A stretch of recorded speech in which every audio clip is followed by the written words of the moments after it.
They were inquisitive, trusting, and still malleable in their development. In the Third Reich, the National Socialists shamelessly exploited the naivety of the children. Teachers told me that the Führer wanted the best for Germany. Youngsters were manipulated. Human values no longer counted. Suddenly, the call came to hate, to demand separation. Nothing was the way it once was. Never again do I want to experience the pain of saying goodbye to someone you know will be taken away the next day. The horror was inconceivable. What children experienced in those camps can never be wiped from their memories. Children in the midst of falling bombs. In World War II, daily life had become a nightmare. Bombs were exploding all the time. The grown-ups clung to us and we hung on to them because everyone was terrified. A childhood spent in chaos. All they knew was that they had to function in this tiny segment, and they did function like clockwork. Exploited for Hitler's insane plans, the Nazis sent child soldiers into battle. Günther, there's one over there, get him out. These children would never forget what they had seen at the front. No one with any common sense would have thought this possible. What was vaunted as heroism gave way to bloody reality. I was paralyzed with fear. What if he pulls the trigger, I thought. What they had experienced not only haunted soldiers, even after the war. And then we were beaten. It was appalling. The collapse became traumatic. Many soldiers would never forget the horror. What did you do with the child? My God, what on earth happened to you out there? For someone with post-traumatic stress disorder, the trauma is never over. The evil Nazi regime had exploited and betrayed them. What has remained is the pain. Naturally, it's incredibly hard for many of them to understand that it was all an illusion, to realize that they were lied to. We're talking about the eternal child that cried out so loudly but was never heard because there was no time or place for that. For the gruesome war of the adults, the youngest of all sacrificed their most precious possession. When I had overcome my disgust, I turned over the first corpse. Doing something like that is totally alien to childhood. In the war, you just weren't a child anymore.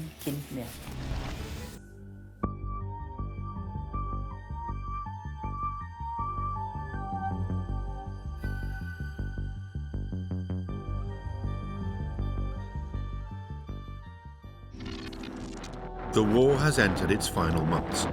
On the Western Front, the Allies are advancing on Germany kilometre by kilometre.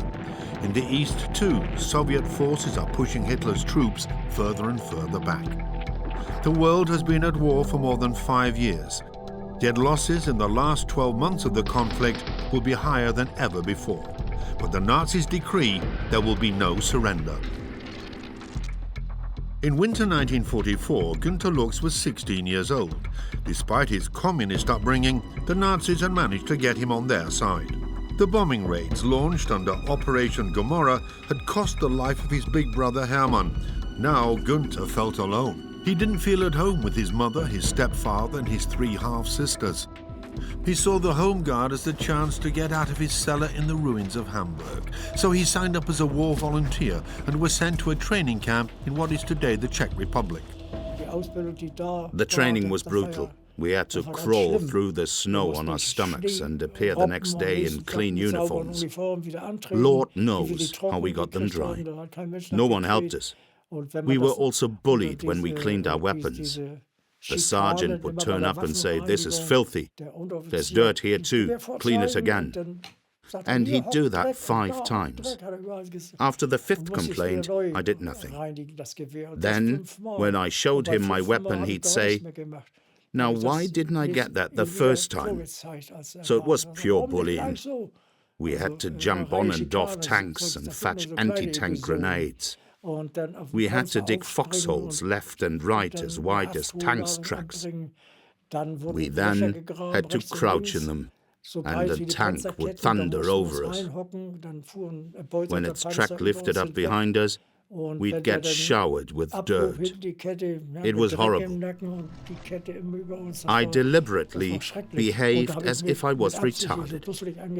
So, in the end, they said I was too stupid for an anti-tank unit and transferred me to the infantry. The boys were supposed to begin home leave before being sent to the front, but on a day in March, it all turned out differently. A group leader came to us and said, "The Führer needs you now. Germany is in great danger. So we're all going to be transferred voluntarily to the SS." Voluntarily, we thought, how come voluntarily? We'd never once been asked. But then he said, "Any objections? Has anyone got anything to say?" But none of us dared open his mouth. In the evening, when we were all in bed, two of our group started crying. They wanted to go home. But now there was no way back.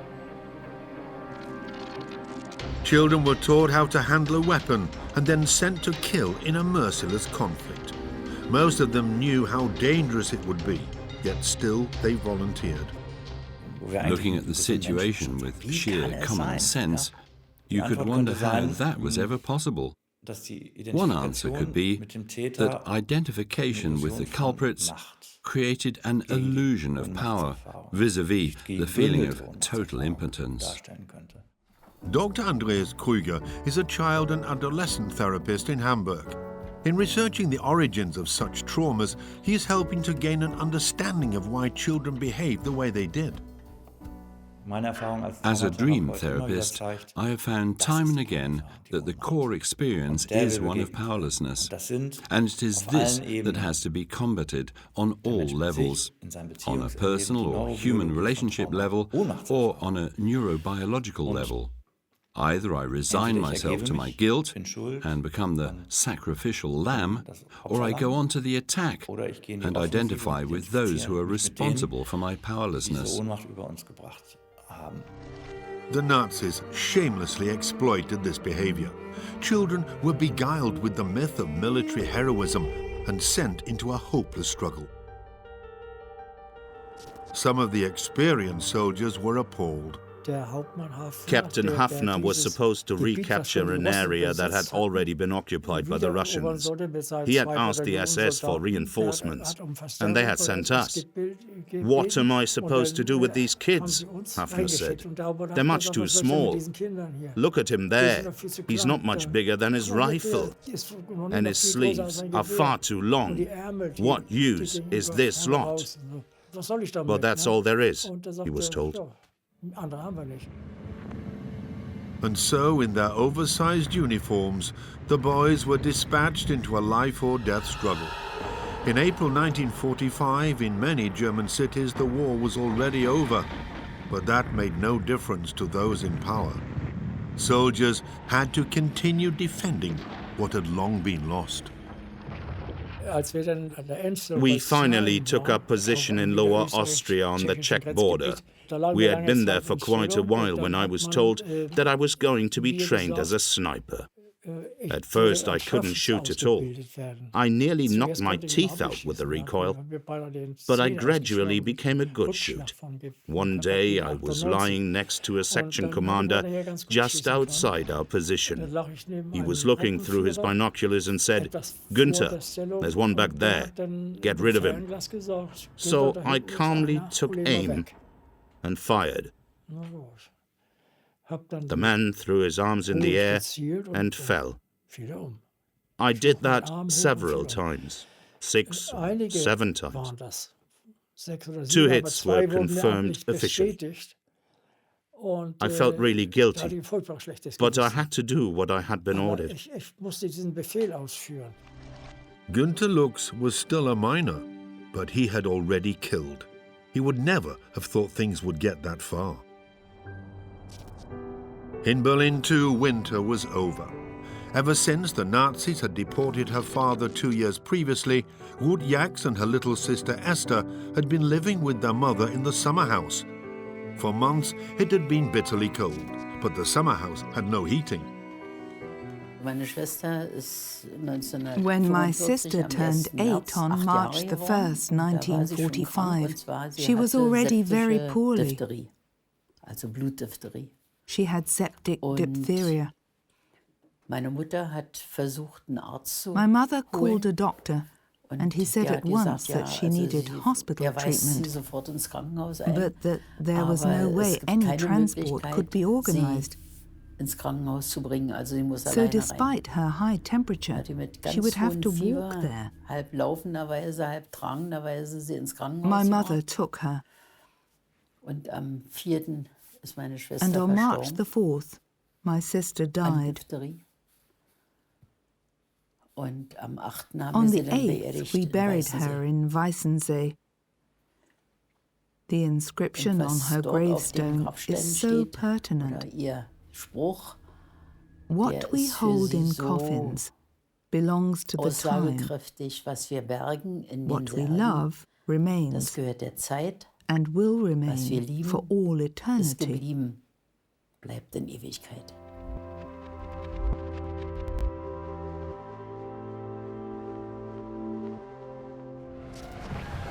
Four weeks later, Soviet troops reached the outskirts of the capital. The battle for Berlin had begun.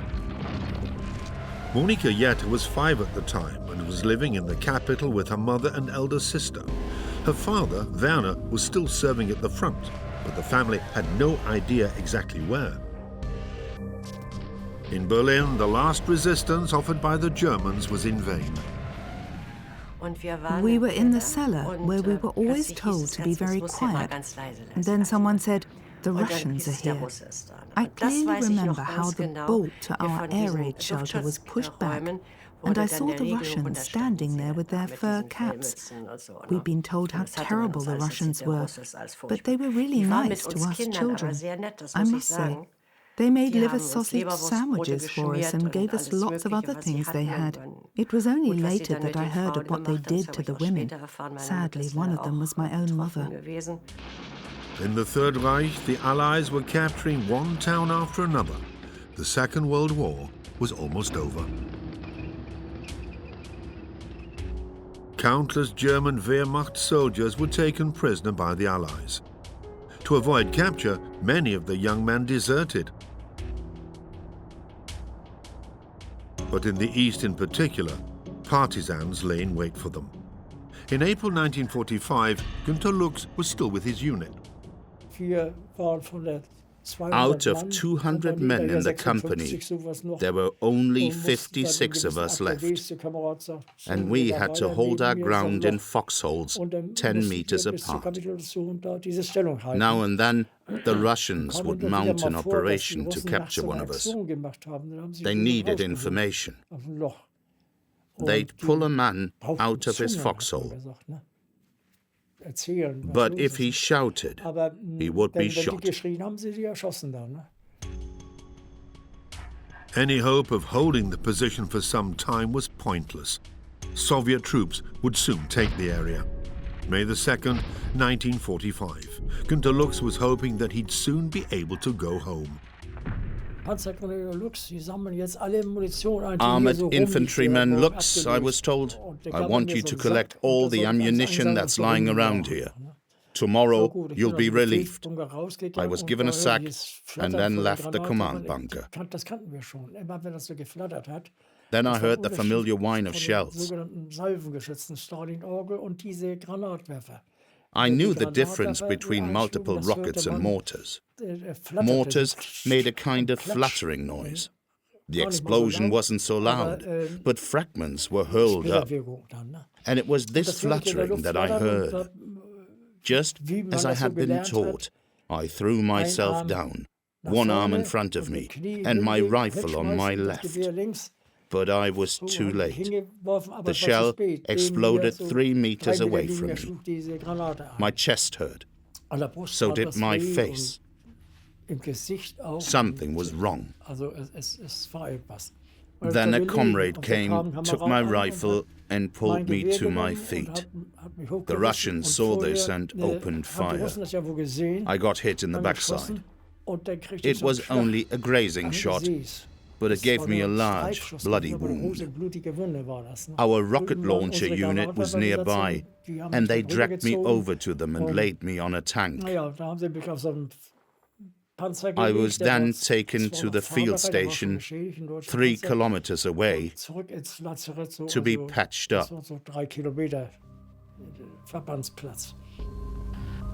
The war was in its final days. The fighting on both sides was marked by an almost inconceivable brutality. Only a few of the wounded managed to make it to a first aid post.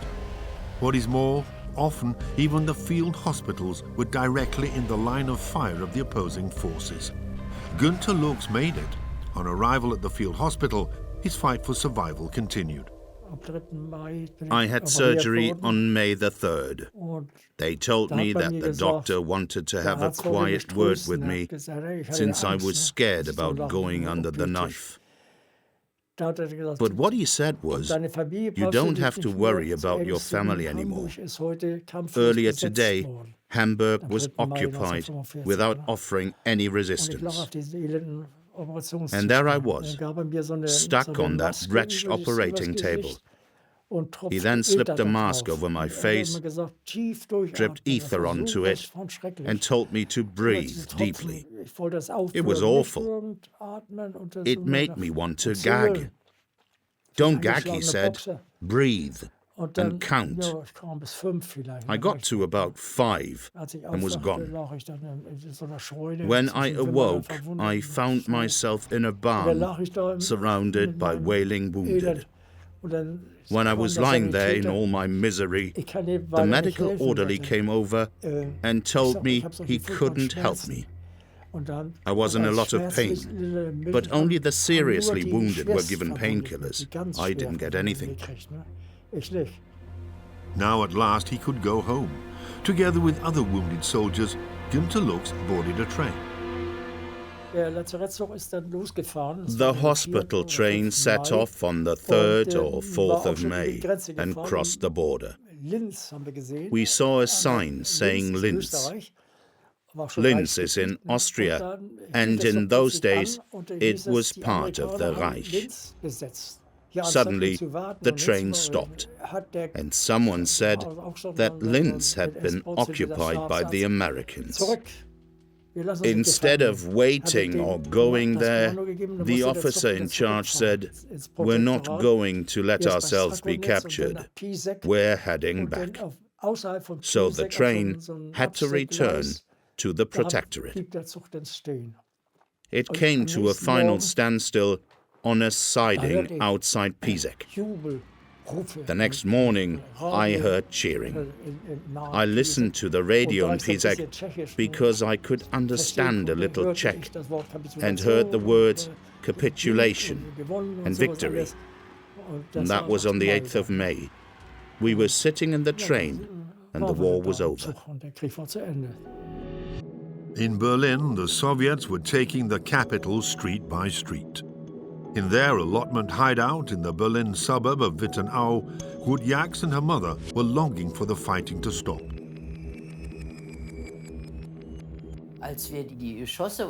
When we heard the shooting and the sound of rockets, we knew that we wouldn't have much longer to wait.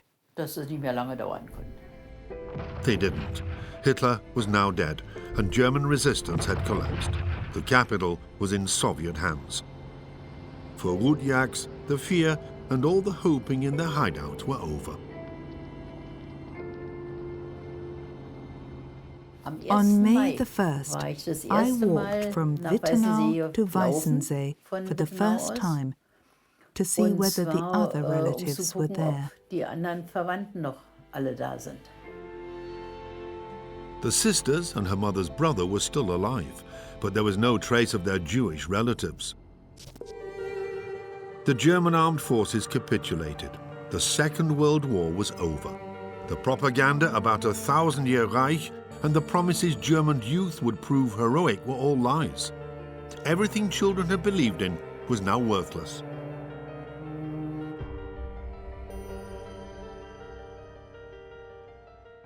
Na, das ist ein tiefer Schock. It was a huge shock, something many youngsters just could not believe. At the same time, however, many realized it was true as they made their way through a Germany in ruins. What they saw helped them to understand what had happened. But many others, of course, found it incredibly hard to comprehend that it had all been an illusion, that they had been deceived. There is no doubt that at some time or other, many succeeded in taking the step towards renouncing everything they had been told. But that meant gaining a new angle on their own lives and on what had been important beforehand, before they had to grow up too soon. Now, another massive step towards maturity was required to say, I need to take a different view. I was duped by a regime. But that, I believe, is a maturity which only comes during the course of a lifetime. Many soldiers were massively disillusioned, but just as many at least were relieved that the horrors of war, the killing and the dying were now over. Günter Lux experienced the end of the war in what is now the Czech Republic. There, the wounded soldiers waited to see what would happen next. We were lying in the hospital train. The first to arrive were Soviet soldiers. Some were tipsy from drinking vodka. They wanted to have our watches. One day, another soldier turned up and began shouting and firing like mad in the air. He then stormed into the carriage right next to where I lay and fired twice through the window. Then he put the barrel of his gun against my head. It was still hot at the front. And he started talking to me. I didn't understand a word. I had no idea what he wanted. And besides, I was paralyzed with fear. I just kept thinking, if he pulls the trigger, which was only to be expected, but he was suddenly distracted and left. My goodness, was I scared. It had been a long time since I felt that I was going to die. The hospital train had stopped on the demarcation line in the Protectorate of Bohemia and Moravia. It was here that Soviet troops from the east met American forces advancing from the west. They were to decide together what should be done with the prisoners. This American officer came up and said that only the most seriously wounded could stay on the train. Those who were only slightly wounded would all have to get off. The doctor protested in my case, but to no avail. As the train pulled away, we looked on wistfully. I thought of how I could have been in it on my way home. But I owe my life to the circumstances which had taken me off it. Any soldier who had been with the SS, no matter how old he was immediately shot by the border police or partisans, as they called themselves. If I had been on board, they would have shot me too. Those who had been left behind still had no idea what fate awaited them. At home in Berlin, together with her mother and her sister, Monika Jette feared for the life of her father, Werner. They had still heard nothing from him, so they had no idea that he too had been taken prisoner. He and 3 other soldiers had been captured by an American. Asked if they were Nazis, the others said they weren't. They were all led into a barn. My father then admitted to having been a National Socialist and was taken to one side. He thought he was going to be shot and the others spared. But the soldier then came back and said, "You told the truth, right or wrong, my country." And that is how he survived, he told us. He then became an American prisoner of war.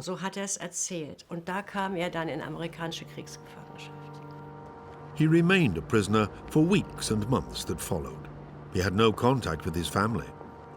At home, they assumed he was missing. But just like in wartime, even after the war, at first, fear and grief were secondary. There was much to be done.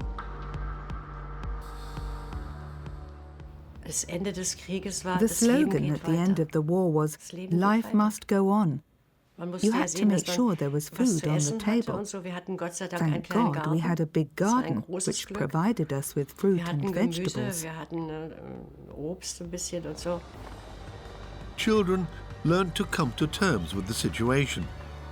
With the bombing now over, the ruins became playgrounds. We played cops and robbers in the ruins. The boys stole non-ferrous metal. I have such incredible memories of it all. Children lived their own lives, probably in order to survive. Everyone was in some gang or other which roamed through the ruins. I remember this one apartment which had been boarded up.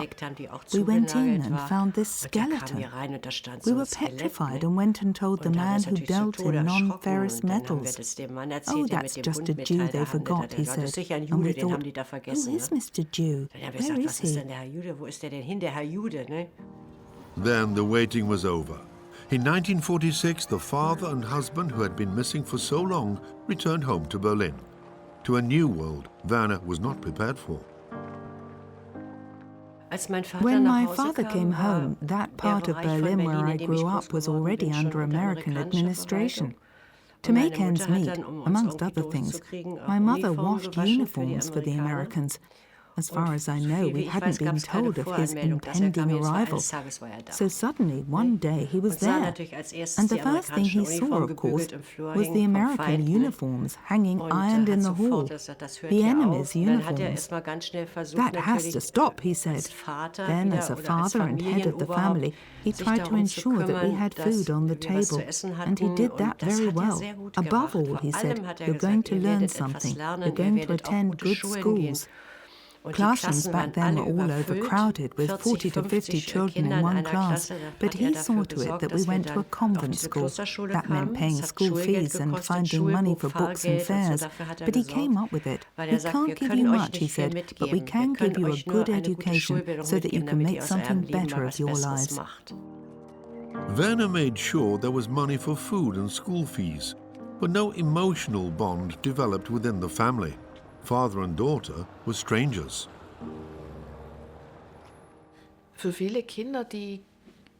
For many children born during the war, their father was first of all a stranger entering the apartment. He was a man coming back into a family which had no chance of starting at square one again.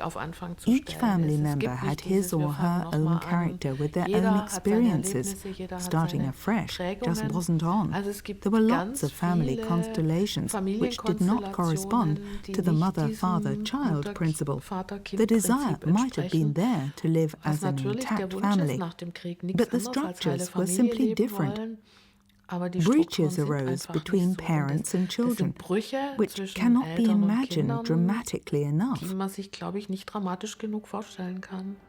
To work through what he had experienced as a soldier, Monica's father brought the war back into everyday life. He turned the house into a barracks. Everything had to be clean and in order and done snappily. I never saw my father with dirty fingernails or sloppily dressed.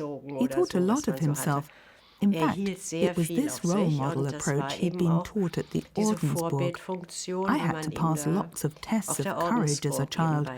I had to jump down from sand piles, do squats and press-ups, and walk like a duck. All the things he had to do. He did them all with me. But basically, just to break my spirit. "A German child doesn't do that," he'd say. "A German child doesn't do that," but he never managed to break me. A child has only two possibilities in a situation like that: to commit suicide or become a rebel. And I became a rebel. Werner Jetter provided for his family, but closeness to his daughter was not a priority, and he didn't stop at bullying and a rigorously strict upbringing. In addition to this military stiffness came grand virtues like never lie. If you tell a lie once, no one will believe you again. And never allow a lie to desecrate your mouth. Lots of military stuff like that. One day he was dealing on the black market. He'd brought a suitcase with him that was full of Hershey chocolate. I'll never forget those little bars of chocolate. The suitcase looked so inviting, so I took one bar and thought no one would notice. After all, there were so many chocolate bars there. And then I took another one. As naive as I was, I crumpled up the wrapper and threw it out of the window. He then came and asked me if I had taken it. No, I said. He stared at me and asked me again, did you take it? No. So what is this then? What followed was a good hiding. He had this piece of wood with strips of leather attached. I have no idea where he got it from, and he thrashed me with it. Afterwards I crept under the bed like a little animal. I remember my mother coming and saying, "What did you do to the child? My goodness, whatever happened to you out there?" After that, she completely cut herself off from my father. And ever since then, I have felt nothing for him. That was just too much. It was the start of a nightmare. But it was the only time that Monika's mother experienced what her husband was capable of doing to his child. I only ever experienced things like that when my mother wasn't there. She had a job in a hospital. I'm certain that had she been present, she would have intervened. But I never said anything. There was just that one time when he used that cat o' nine tails on me, and she took him to task for it. But she couldn't have known about all the other times because I never said anything. I was far too frightened by the thought of what it might trigger off. Monika soon came to envy those friends whose fathers had fallen in the war. Hers was not the father she had longed for. The feeling then arose within the family that it would have been better if he had stayed away, not because he had become a bad person, but because he had had no chance to handle his wartime experiences without professional support. We have to assume that a child that experienced its father as a returnee, especially a late returnee, would be totally traumatized, and in this case, the father was even suffering from a post-traumatic stress disorder. In that situation, none of the family was able to regulate his or her stress, and the father flipped out.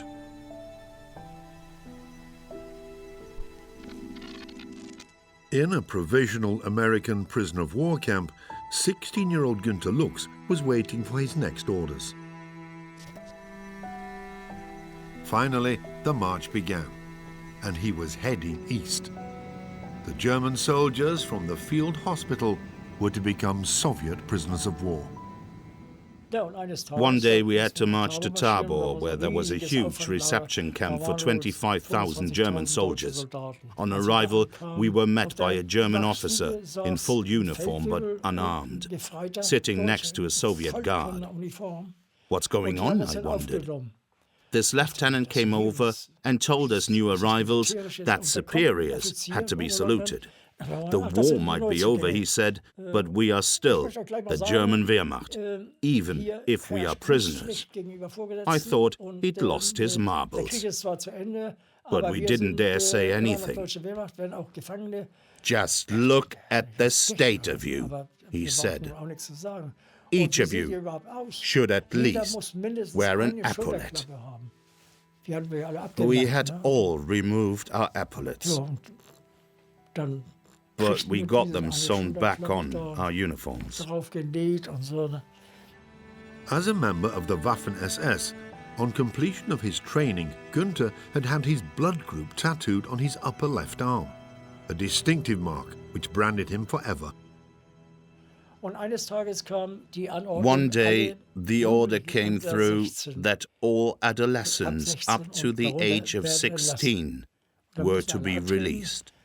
We all lined up, but only to hear that this order did not include members of the SS.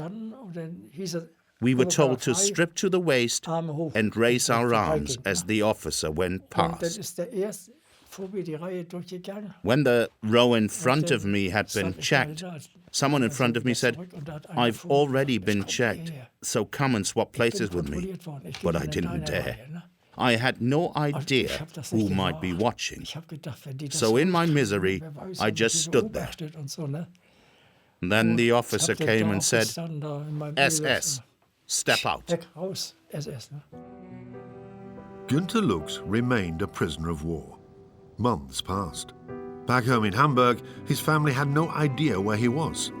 In April 1947, Elisabeth Kuschak received a postcard. The sender was allowed just 25 words, but it was a first sign of life. "Dear Mum, belated congratulations on your birthday. Spring has arrived here too. Lots of love from your dear son, Günter." Later, longer letters were permitted. Günter dreamt of being released and allowed to go home at last. But it would be a long time before that happened.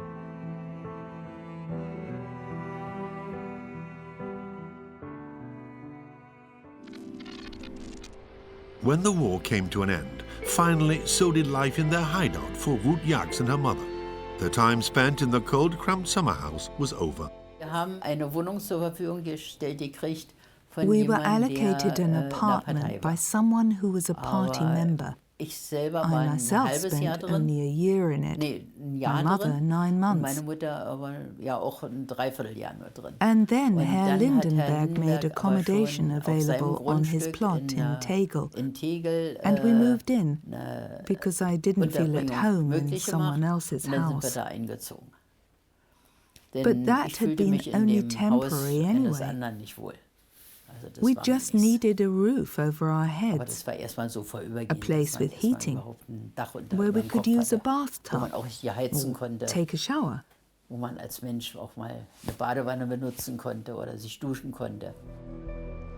The ruined streets of Berlin were soon full of life again, as people built new lives for themselves. Ruth Jax also had plans for the future. I'd only had 4.5 years primary school in my life. In 1945, I wanted to go back to school, but I wasn't allowed to. Since I was already 16, they said I no longer had any claim to schooling. I was shattered. But Ruth didn't let her disappointment get the better of her. That same summer in 1945, she started an apprenticeship as a seamstress. But for 3 years she had been tormented by the question of where her father was, indeed whether he was still alive. Would she ever see him again? Ruth soon received an answer. My cousin Willi, the brother of Egon, who was the first to be murdered, was the only relative to return from Auschwitz. One day he came into my uncle's shop in Weißensee. He saw me first and said hello. My uncle heard his voice and knew at once who it was. "Is that really you, Willi?" he said. We were absolutely delighted to see anyone at all. He then told us that my father had been murdered. But because he had been something of a nutcase, even as a child, I didn't believe him. My mother then told me not to be silly. "You can believe him," she said.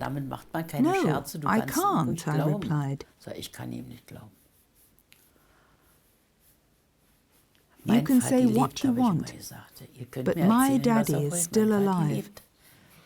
And he is still alive in me today." It was true. Hermann Jax had been murdered by the Nazis.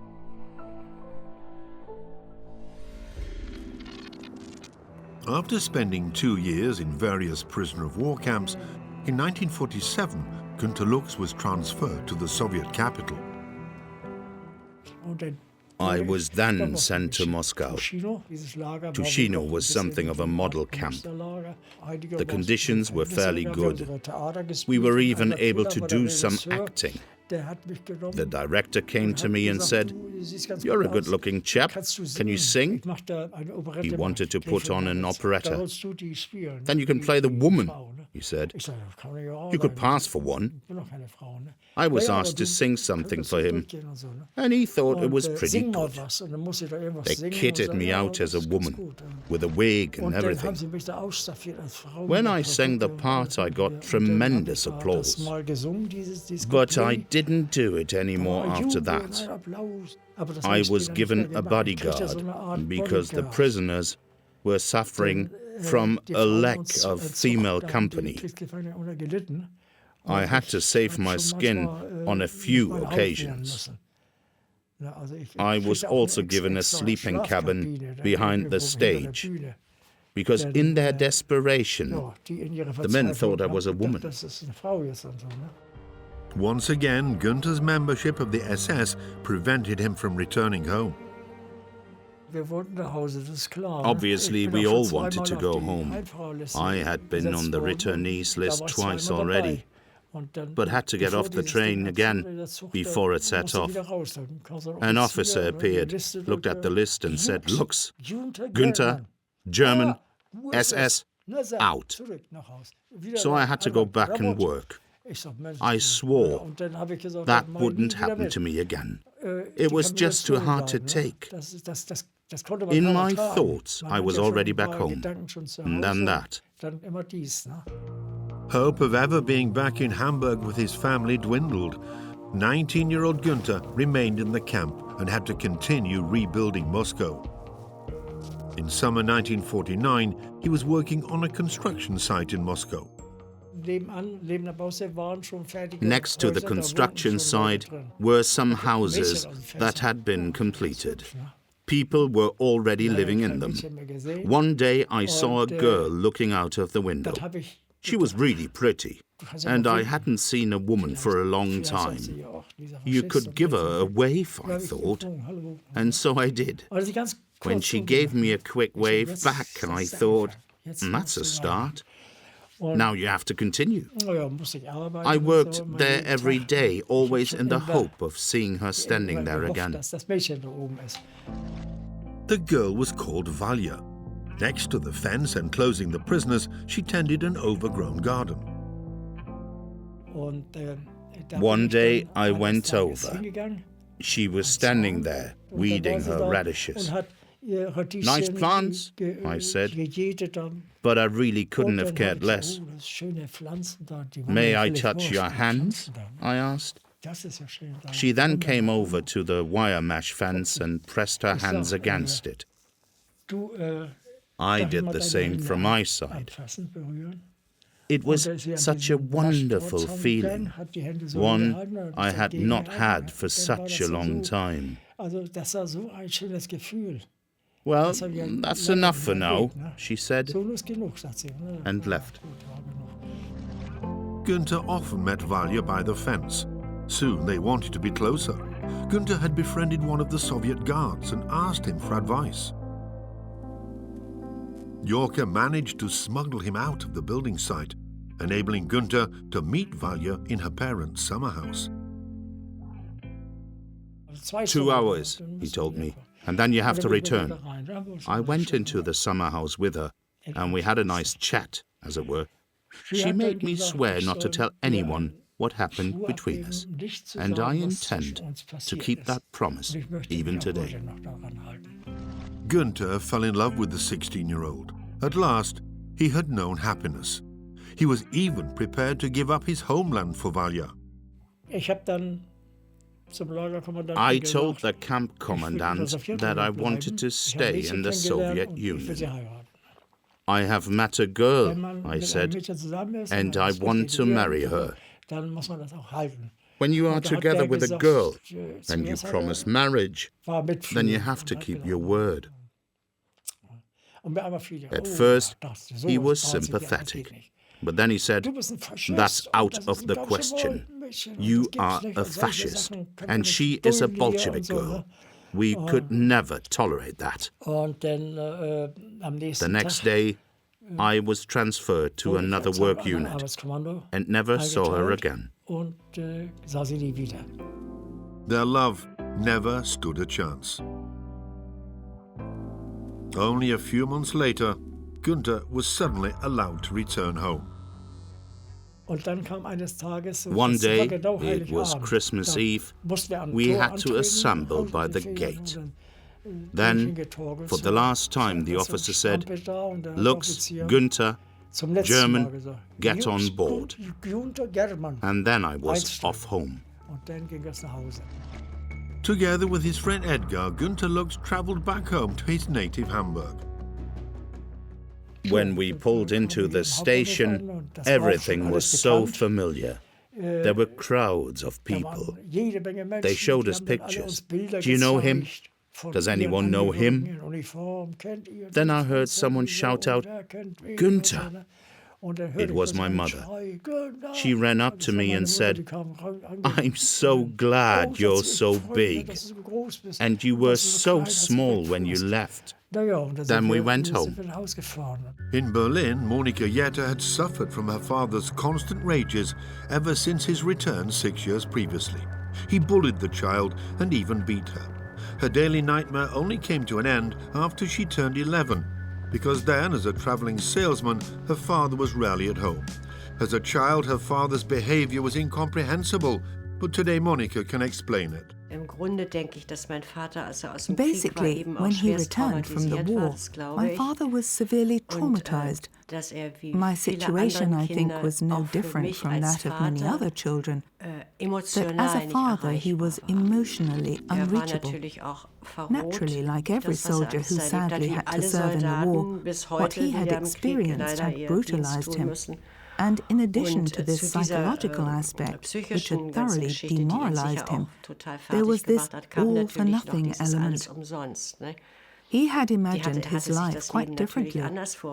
If I had been a Junker, we would have had horses, he'd say. You'd have been able to ride, and we would have had a fabulous life. This is what he imagined for us. But even an explanation cannot alleviate the pain. Monika Jetter can understand her father, but she cannot forgive him. But the terrible thing about this story is the tremendous disappointment you carry inside you, especially as a girl. Her father is the first man in a girl's life, so you want to love him. And you want him to love you. If you don't get that, you have a deficit your whole life long. Later, when you have a partner, you hope that this partner will make up for this deficit. But there you will find warmth and the acceptance that you will be loved solely for who you are, that you don't have to make an effort or pass some test of courage in order to be loved. When she was barely 17, Monika moved out of her parents' home. She felt homesick, but only for her beloved mother. When she passed away in 1996, Monika could no longer avoid contact with her father. When he was dying, I cared for him until he drew his last breath. On his deathbed, his hand reached out for mine. "Don't you love me just a little bit?" he asked. I was stunned. I felt nothing. But I quickly said, "Yes, I do." That's enough when you're close to death, I thought. But for life, it would not have been enough. I found it really hard to handle the fact that he had got me to make a confession of love. I couldn't really grieve when he died, because inside I was simply dead along with him. For many years, Ruth Jacks consciously avoided the darkest chapter in her life. She got married and wanted only to look to the future. She suppressed the pain.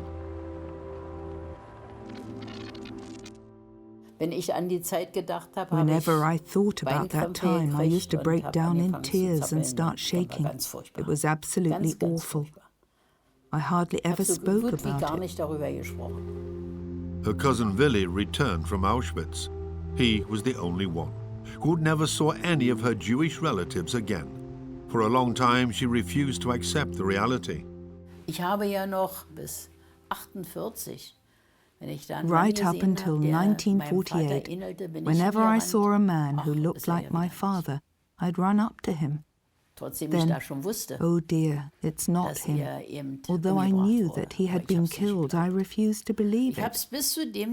And that was how it stayed until the day in 1968, when I sailed to Israel. And the ship's barman said to me, "I know you, even though we've never met before.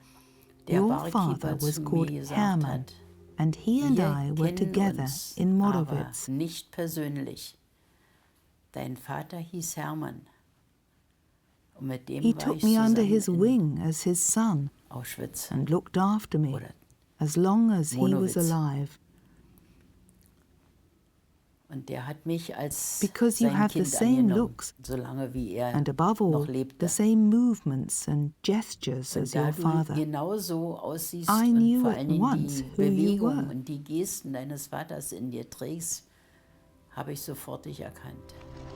It was only then, 23 years after the end of the war, that Ruth could start opening herself up to the reality of her father's death and come to terms with the loss. Life has to go on, and the past will not be discussed. That was the basic principle in many German households after the end of the war. But the pain, the guilt, and the suffering remained. Feelings that had been overwhelmingly present for so long were buried deep in the soul. Never again should they surface. In my opinion, with the whole generation traumatized, you can't say to someone, "Tell me, was it that terrible?" It is actually a natural impulse to say, "Open up, let me know how you feel." And it is what that person who was asked would normally like to do. But he tried it once and got these flashbacks.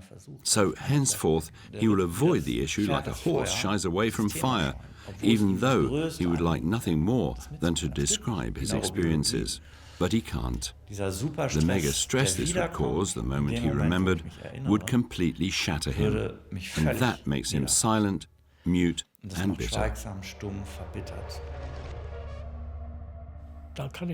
I can only say that alcohol, the old devil, played a role. I drank a lot to blot it out. After I had been drinking, things were basically all right again. It stopped me thinking about it all. Günther soon found happiness at last. In 1952, at a party in Hamburg-Horn, he met Doris. It was love at first sight. 3 years later, they got married. We've been a married couple since 1955. Marriage gave me stability. Our son was born, but in the end, we had other worries. Back then, Günther only looked to the future. He suppressed the past. Not having to deal with their own personal loss was something many wished for. But in the long term, it became impossible. In old age, their sorrow caught them up after all, because it belonged to their inner reality and biography, and because the war made probably the biggest biographical impact that anyone could ever have experienced. And that also held true for Günther Lux. His experiences caught up with him years later. He started to write everything down and tell classes of school children about his turbulent life. Youngsters have to draw their own conclusions, but I believe they have a right to experience at first hand what everything was like and why everything happened the way it did. And I want to make my contribution to this. 60 years passed before Ruth Winkelmann was in a position to come to terms with the past. In 2005, she began to put her memories down on paper. The exchange with other people helped her to reflect on her experiences. There are lots of things that emerge whenever I give a reading. That's because realizations still come to me, even today. Someone asked me what feelings November the 9th triggered off in me. I thought for a long time and said it meant the end of my childhood. That was the moment when I became an adult. No doubt about it. Monika Jetta has also come to terms with the past. She embarked on a course of therapy and reconstructed her father's journey through life. It was an attempt at reconciliation. I had these pounding headaches. Something needed to be got out. But I don't have that anymore. I sometimes have nightmares, but not as bad as in the past. And I have also made peace with my parents. In that respect, there is no bogeyman haunting me anymore. In the past, whenever I visited my mother's grave, he was there too. They were buried together. But I did not want to visit him. Today, though, I can go there and visit both of them. And in some way, there is solace in that. I no longer go there with a heavy heart. I visit them both, and that's fine. A childhood spent in wartime does not end with a peace treaty. Their experiences shape children forever. The memories remain an entire lifetime. The suppressed images, the unspoken words, are there no matter how deep they are buried.